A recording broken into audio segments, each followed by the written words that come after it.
governments should regulate various markets is a very debatable one, but it does depend on specific factors, such as how competitive that market is, the number of competitors in that market, and the government regulations that are already implemented.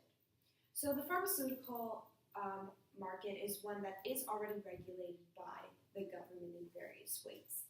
And it is often debated as to whether or not these government regulations are successful in keeping the competitiveness of the market and keeping the welfare of the companies in the market in the minds of the government. And I believe that these regulations are in fact justified. So first I'm going to give you a clip of economics expert Erica Dignam and her research on how that justifies the government regulations, and then I will break down the various elements of the government regulations in Canada today. The United States is known to have one of the largest economies in the world. Many people can credit this to the fact that the United States has a free market system. A free market system is an economic system in which prices are determined by unrestricted competition between privately owned businesses.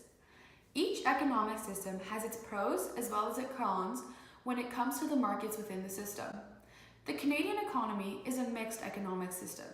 This system consists of both public and private enterprises alike. There is some government intervention with specific markets within the system. Some markets have more control than others. The prescription drug market in Canada has always been a market that causes some suspicion. The over-the-counter drug market has always been looked upon in both good as well as bad ways. Governments of all countries have different opinions about if this specific market needs more or less government intervention. The Canadian government is responsible for fixing industrial concentration in Canada through the means of government-imposed restrictions. The Canadian drug market is dominated by few firms, causing there to be industrial concentration in this specific market. This graph shows that the market is dominated by one large firm that is making more than double in revenue than the following firms. Since the Canadian economy has a high degree of industrial concentration in majority of the markets, Canadian consumers are exposed to high levels of price fixing.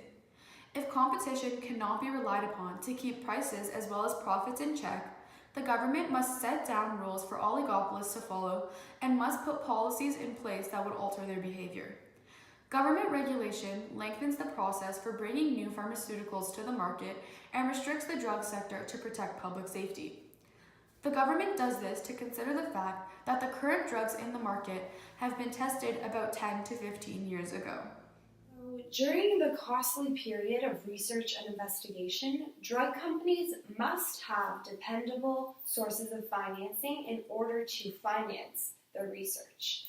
So this is in the form of either investments or loans, or most likely the revenue from sales of other products.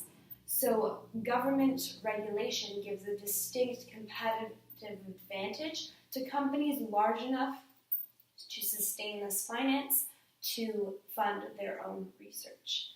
So major drug manufacturers with profitable drugs already in the market have the advantage and usually do not require the ongoing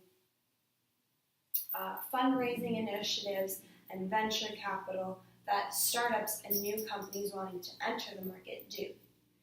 So as a result of these requirements in the drug industry, it's a significant barrier to entry in the pharmaceutical market.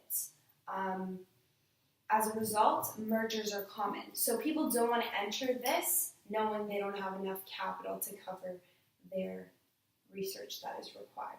So new companies and larger companies will come together and both will benefit from this.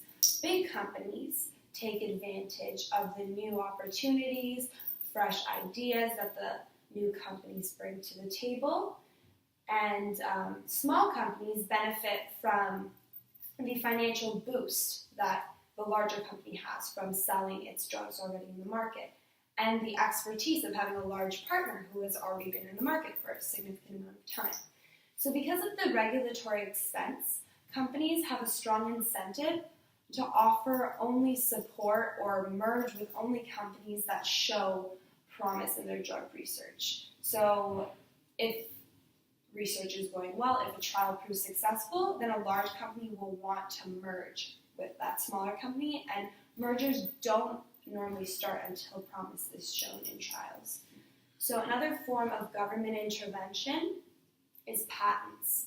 So these are put on drug companies to ensure that for a period of time, only the company which developed and researched and worked on the drug can sell the drug for a specific period of time. After that time is up, the other competing drug companies can sell it in a more generic form, and this allows for price competition.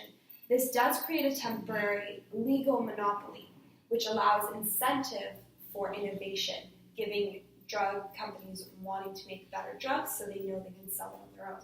So pharmaceutical policy in Canada is set at both the federal and provincial levels of government.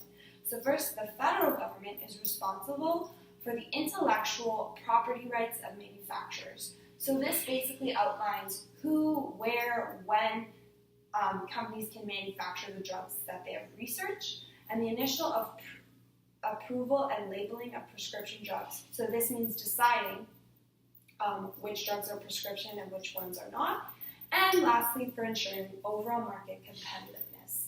The provincial government has the responsibility of funding of all healthcare services, as we know, so including pharmaceuticals. Recently, this law changed, and now if you're up to 18, all prescription drugs are covered.